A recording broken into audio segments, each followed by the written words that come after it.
ഭക്ഷ്യക്ഷാമം തീർക്കാൻ എന്തു വഴിയെന്ന് ആലോചിച്ച ശ്രീ ചിത്തിര തിരുനാൾ രാജാവിന് മുമ്പിൽ ഒരു ആലപ്പുഴ കാവാലങ്കാരൻ ചെന്ന് ഇങ്ങനെ ഉണർത്തിച്ചു. വഴിയുണ്ട് തിരുമേനി, ഒരു അനുവാദം തന്നാൽ ഞാനത് ചെയ്തു കാണിക്കാം. രാജാവ് ചോദിച്ചു, എങ്ങനെ? മഹാരാജാവേ, നീണ്ടു നിവർന്ന് കിടക്കുന്ന നമ്മുടെ കായൽ കട്ട കുത്തിയെടുത്ത് കരയാക്കി ഞാൻ കൃഷി ചെയ്ത് കാണിക്കാം, നെല്ല് വിളയിക്കാം. ആ മനുഷ്യന്റെ മുഖത്തെ ഇച്ഛാശക്തിയും വീര്യവും കണ്ടറിഞ്ഞ രാജാവ് അയാൾക്ക് അതിന് അനുമതി നൽകി. ആ മനുഷ്യന്റെ പേരാണ് മുരിക്കുംമൂട്ടിൽ ഔദച്ചൻ അഥവാ കായൽ രാജാവ് മുരിക്കൻ.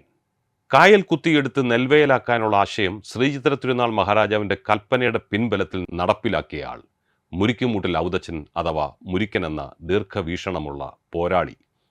80 വർഷം മുമ്പ് വേമ്പനാട് കായൽ ചിറകെട്ടി വറ്റിച്ച് നെൽകൃഷി നടത്തി കാർഷിക വിസ്മയം കാണിച്ച വ്യക്തിയായിരുന്നു കാവാലം മുരിക്കുംമൂട്ടിൽ ഔദച്ചൻ. റാണി ചിത്തിര മാർത്താണ്ഡം കായലുകൾ കുത്തിയെടുത്ത് 2000-ഓളം ഏക്കറിൽ 3 പതിറ്റാണ്ട് നെല്ല് വിളയിച്ച വിസ്മയം.